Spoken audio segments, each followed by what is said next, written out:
all of my fellow brothers and sisters. Peace be with you in the name of the Lord Jesus Christ. My name is Ben, and I welcome you to the Restored Ephraim Publications channel. Today, I would like to talk to you more about the Gospel of Thomas, and today we're going to cover saying 7. And of course, we are looking at these things from a perspective of a member of the Church of Jesus Christ of Latter-day Saints, which I am. And this saying 7, the Holy Spirit has helped me to understand it better. And so I believe that this saying is a true saying. Now, whether it's corrupted or not, we can't really tell, because it will seem a little confusing, but we will go through it and uncover it. So let me read this in this translation first. This translation on this saying is not very good, so I'm going to be making a lot of corrections when we talk about it. But let's read what it says first. Jesus said, "Blessed is the lion which becomes man when consumed by man, and cursed is the man whom the lion consumes, and the lion becomes man." So that's the general translation of it. And you will see the concept of a lion. Now, what does the lion represent? If you ask scholars, they'll say stuff like the lion represents our passion. I saw one scholar that thought that it represented being free and never being a slave. I'm not sure really how they came to that conclusion. And of course, passion, that actually does kind of make sense. But the Holy Spirit told me that the lion represents the natural man. And the natural man is not a good thing. We read in the Book of Mormon in Mosiah chapter 3 verse 19, it says, "For the natural man is an enemy to God, and has been from the fall of Adam, and will be forever and ever unless he yields to the enticings of the Holy Spirit, and putteth off the natural man, and becometh a saint through the atonement of Christ the Lord, and becometh as a child, submissive, meek, humble, patient, full of love, willing to submit to all things which the Lord seeth fit to inflict upon him, even as a child doth submit to his father." So, this natural man, or this lion that Jesus talks about, it is our natural state, and we have to learn how to overcome it. And that's the basic meaning of this saying. But now let's go through it line by line, and we will make corrections to the translation as we see fit. Jesus said, "Blessed is the lion which becomes man when consumed by man." This is what it actually says in the Coptic. It says, Jesus said, "Blessed is the lion which man will eat, and the lion comes to be man."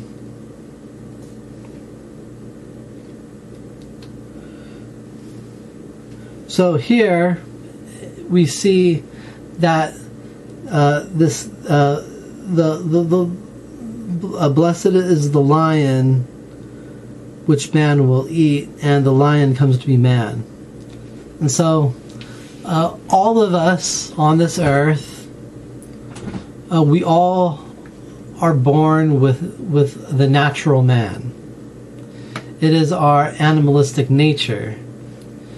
It is our the lion is ferocious and strong, and it goes and it kills when it's hungry, and it has the power to do whatever it wants.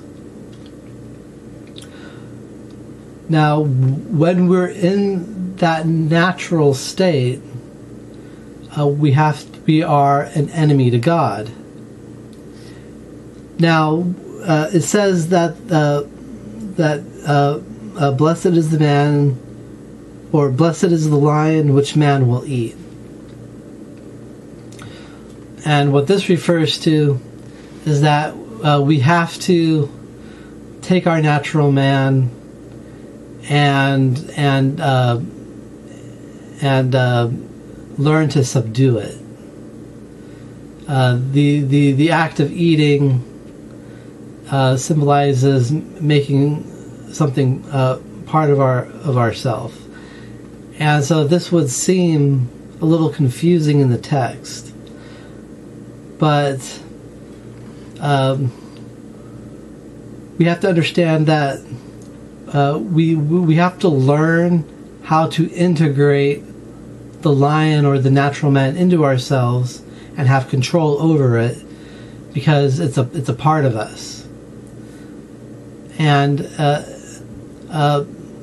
that our natural state, once we get control of that, then that's when we're able to truly become blessed. And so, even though that natural state is with us, it's blessed because we've learned how to control it and use it properly, and subdue it, so that it doesn't have that ferocious nature that only seeks its own self and has power to kill and destroy and cause a bunch of problems.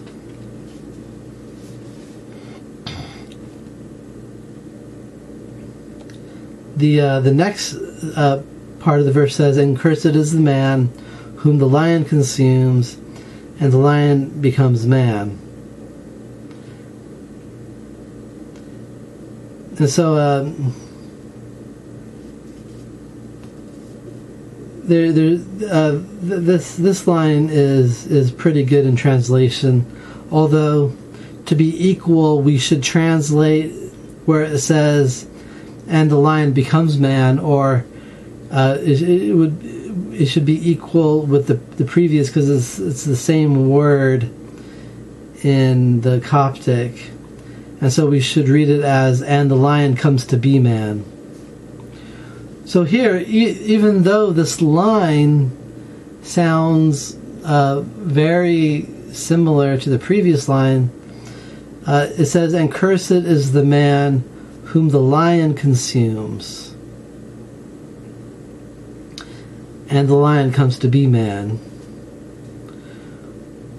So the man, like, we're innocent when we're children, even though we're born with a natural man. We're innocent of it until we reach the age of 8, and that's why we don't get baptized till we're 8. And so this we're in this innocent state. And then at 8, our natural self, our natural man,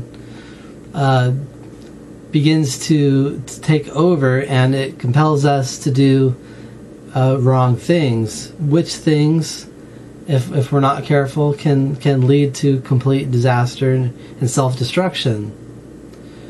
The lion is ferocious. It does what it wants. It doesn't submit to anything. It will even kill when it's hungry, and kill whom it wants. And that type of, if we live in that state, then that leads to our self-destruction. And so when we go beyond the age of innocence, and we begin to be attacked by the lion, and if we allow the lion to consume us, then it becomes a curse to us, and the lion will come to be a man, which when I read that line, the way I interpret that is that the lion inside us, it grows up into adulthood, and then you have a man that is actually a lion on the inside. Whereas in the previous one, the man has consumed the lion and has controlled it, and cast it out. And instead of being a ferocious, self-willed beast that destroys and refuses to submit to anyone, we submit ourselves to God and His Holy Spirit, and we follow Christ, and even though we grow into adulthood, we seek to become like a child before the Lord, which is submissive and meek and humble and patient and full of love, and is willing to submit to all things which the Lord seeth fit to inflict upon him. And so this passage makes perfect sense in this context. And so I believe that this passage is a true passage, even though it might seem a little confusing. But this is all about whether we control our natural self or if we are controlled by our natural self. And I leave this with you in the name of Jesus Christ. Amen.